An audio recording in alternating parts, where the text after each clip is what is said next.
judaísmo interpreta Isaías 53 aí? Não sei. Eu não sei. Na verdade, por exemplo, eu já ouvi interpretações que o servo sofredor é o próprio Israel. Que Deus, quando tem algo para fazer no mundo, usa Israel. Ou como uma nação gloriosa, ou como seu servo sofredor. É assim, por exemplo, que alguns intelectuais israelitas interpretam o Holocausto. Que mais uma vez Israel foi o servo sofredor de Yahvé ali no Holocausto. Cumpriu um propósito de Yahvé. Porque é interessante, né? Por que o povo judeu não se rebelou contra o Holocausto? Por que o povo judeu não se rebelou contra o Holocausto? Porque imagine assim, nós somos 50 e tem um soldado com uma espingarda, um rifle ou um fuzil. Nós vamos correr os 50 para cima do soldado. Ele mata 2 ou 3, mas 47, 46, 45 ficam vivos, tomam aquele fuzil e vão em frente. Eles vão reagir, eles vão lutar. Por que eles não lutaram? Por que poucas foram as rebeliões nos campos de concentração? Por uma inteligência que diz o seguinte: o nosso Deus cuida de nós. Se nós estamos aqui é porque Ele quer, porque se Ele não quisesse nós não estaríamos. Então se Ele quer que estejamos aqui, é aqui que nós temos que estar e é aqui que nós temos que ficar. Rebelarmos-nos contra a nação opressora é nós nos rebelarmos contra a vontade de Yahvé. Nós somos o servo sofredor. Então, essa é uma das interpretações que eu já fiz pesquisa com outros judeus que não gostaram muito da interpretação, mas é uma delas. Israel ainda é o servo sofredor de Yahvé. Deus inicia sua aliança com Abraão, firma a lei com Moisés e a completa com Jesus, mas a humanidade ainda perece perdida e o mundo caótico. E o que fazer agora? Nós dizemos e assim cremos que este mundo não é apenas caótico, ele está em redenção. Ele está sendo redimido. E nós cremos nisso porque Jesus disse, olha, o reino de Deus chegou, né? O reinado de Deus chegou. Deus começa a trazer o mundo caótico de volta para casa, em Jesus Cristo. E Deus começa a confrontar as forças do caos e as forças da destruição. Lembre-se que o começo é caos, né? E o ato criador de Deus é colocar ordem no caos. E quando Jesus chega dizendo, olha, o reino de Deus chegou, Ele está dizendo, eu vou colocar nova ordem, assim como no início na criação, meu Pai... assim como no início na criação, o meu Pai não, Elohim, o Deus plural, né? Façamos o homem, como nós criamos e colocamos ordem no caos, no Gênesis, eu chego para colocar nova ordem, para trazer o novo céu e a nova terra. Então esse mundo, ele está em redenção. E o que fazer? Primeiro, trabalhar pela redenção do mundo. E segundo, anunciar que há esperança para um mundo caótico e que chegará o dia em que tudo será novo céu e nova terra. Por isso é que nós cristãos damos atenção ao mundo em que vivemos. Porque nós estamos o tempo todo cooperando com o nosso Deus para colocar ordem no caos. Essa é a nossa responsabilidade. Pastor, se os judeus não creem em Jesus como Messias, eles ainda fazem sacrifícios de sangue pelos seus pecados? Não, eles não fazem mais sacrifícios de sangue, porque eles compreendem que o sacrifício deveria ser feito e só pode ser feito no templo em Jerusalém. E você sabe que onde é o templo em Jerusalém está a mesquita de Omar. Então não dá para fazer sacrifício em Jerusalém. Assim é a mesma, observa-se hoje a mesma lógica do tempo do exílio na Babilônia. No exílio da Babilônia, eles não podiam sacrificar. porque eles estavam longe de Jerusalém. Então eles se reuniam não para o sacrifício, mas para o estudo da Torá. Foi no exílio que surgiram as sinagogas. E a sinagoga substitui o templo de Jerusalém, e a sinagoga é esse lugar da esperança messiânica e da reunião do povo na Torá, para que eles voltem à glória de Jerusalém e ao templo de Jerusalém, onde possam sacrificar. Deus exerce juízo no Novo Testamento, exerce, por exemplo, Atos capítulo 5, com a disciplina de Ananias e Safira, que entregam aos apóstolos uma oferta mentirosa e caem mortos lá, né? Por exemplo, 1 aos Coríntios capítulo 11, quando o apóstolo Paulo fala que a profanação da Eucaristia, né, do corpo de Cristo representado pelo pão e do sangue de Cristo representado pelo vinho, a profanação do corpo de Cristo atrai o juízo de Deus, e é por isso que há muitos, os que dormem, os que estão enfermos e que estão fracos. Então a justiça é a disciplina de Deus. Se somos perdoados na fé daquele que cumpriu a lei, para que nos serve a lei? Aí você lê na sua casa Romanos capítulo 7, Gálatas 3, 24. A lei serve para nos conduzir a Jesus e para mostrar que a nossa esperança está em Cristo Jesus. E a lei serve também como referência de código moral. Não me parece que alguém encontrou uma forma melhor de construir sociedade, senão, por exemplo, aquela com as categorias mínimas do decálogo. É sabido que ecologicamente dar descanso à terra é saudável. É sabido que uma sociedade em que o mais forte impõe a violência contra o mais fraco e mata, é uma sociedade que tende ao caos. É sabido que uma sociedade que mente, enfim, o adultério continua sendo uma ofensa, uma agressão e uma arma de destruição, até hoje, não é só no tempo de Moisés, né? Então o decálogo ainda é um código moral de absoluta referência e validade.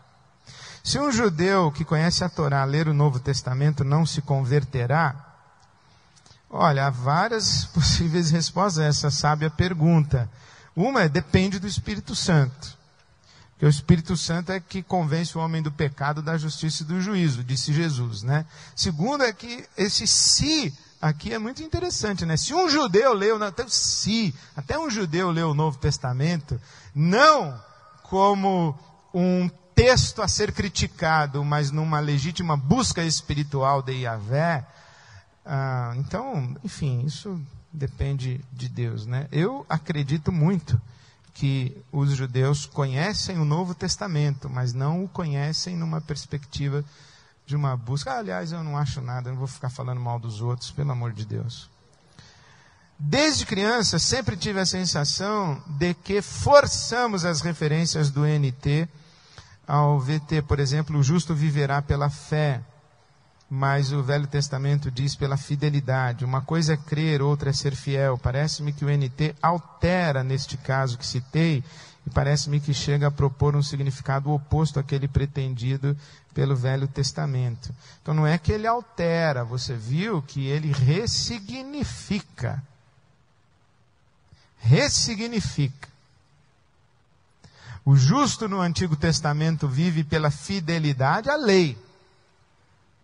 O justo do Novo Testamento vive pela fé naquele que cumpriu a lei e que foi fiel à lei. Se você quiser, basta você interpretar da seguinte maneira.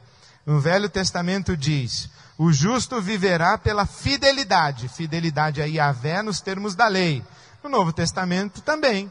E quem é o justo que consegue ser fiel a Yahvé nos termos da lei? É Cristo. E nós? Nós temos fé naquele que viveu em fidelidade. É mais simples, né?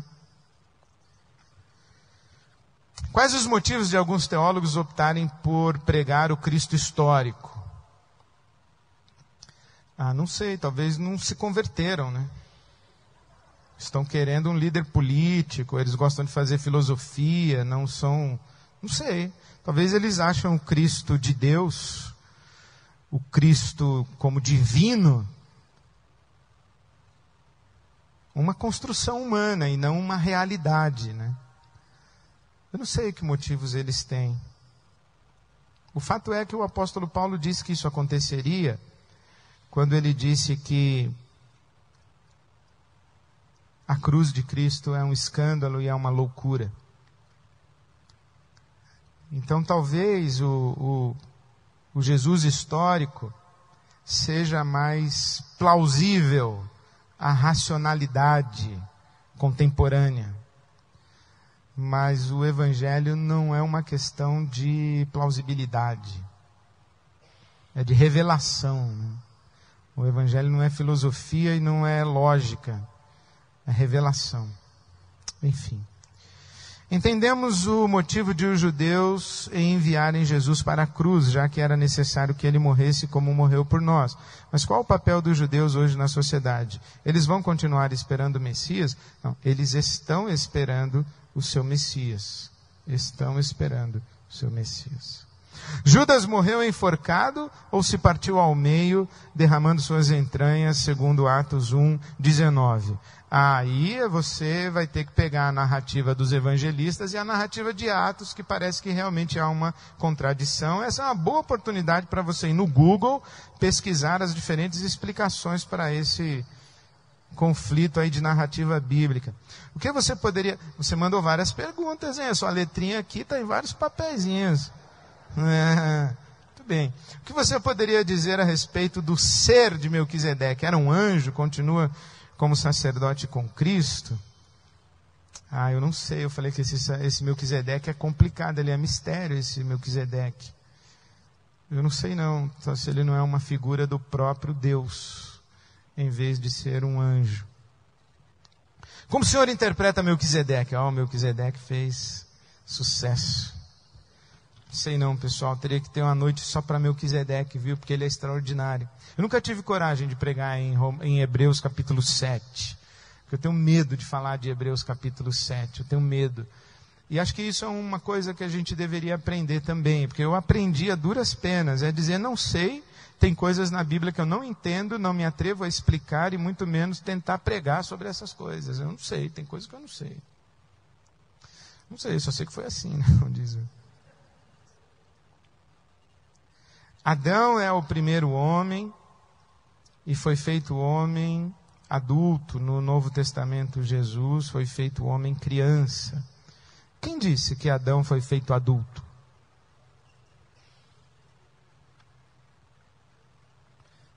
É uma pressuposição de que se ele fosse feito criança, ele não teria sobrevivido, né? O segundo homem foi feito criança. Qual é a relação das formas do nascimento entre Adão e Jesus? É que Jesus teria que nascer do ventre de uma mulher. E ele teria que nascer como descendente da mulher. Ele não poderia se materializar, porque senão Deus teria mudado as regras do jogo. Há uma lógica. A quem foi entregue a terra? Aos homens. Por isso é que Jesus precisa ser homem. E para ser homem tem que nascer do ventre de uma mulher. Não sei, acho que é isso. Gostaria de compreender melhor Mateus 5,19. Todo aquele que desobedecer a um desses mandamentos, ainda que dos menores, e o ensinar, o que significa ser maior ou menor no reino dos céus, o que Jesus quis dizer com estas expressões. Ele usa essa expressão várias vezes, né? Os pequeninos. O menor no reino dos céus. Me parece que ele está falando dessas pessoas que são manipuladas pela religião de Israel do seu tempo. Ele critica, por exemplo, em Mateus 23, os escribas e os fariseus e os doutores da lei, que manipulam os pequeninos, ensinando os pequeninos, isto é, os que desconhecem o Torá, os que desconhecem a lei, né? O que Jesus parece que está dizendo é que aqueles que têm o discernimento da Torá são os maiores, e os menores são aqueles que desconhecem a Torá. Então, os maiores não podem fazer tropeçar os menores, os maiores não podem deturpar a lei aos menores, os maiores não podem ser escândalo para os menores. Talvez seja isso que ele esteja dizendo. Podemos dizer que Cristo é o fim da lei pelo fato de vivermos novamente pela fé como Abraão e não mais pela lei. Aqui você está usando, se eu bem entendi, fim como encerramento.